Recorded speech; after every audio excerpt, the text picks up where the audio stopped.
સુરતના પાંડેસરા વિસ્તારમાં ચાલતા ગેરકાયદે દેહ વ્યાપારના અડ્ડા પર પોલીસે દરોડા પાડી માનવ તસ્કરી અને બાળ મજૂરીના ગંભીર રેકેટનો પર્દાફાશ કર્યો છે.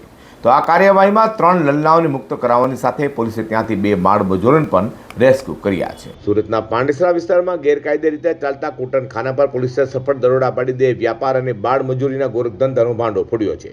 વાત એમ છે કે પાંડેસરા ખાતે આવેલા ગુજરાત હાઉસિંગ બોર્ડની બિલ્ડિંગના પ્રથમ માળે લાંબા સમયથી ગેરકાયદે કૂટણખાનું ચલાવી રહ્યું હતું.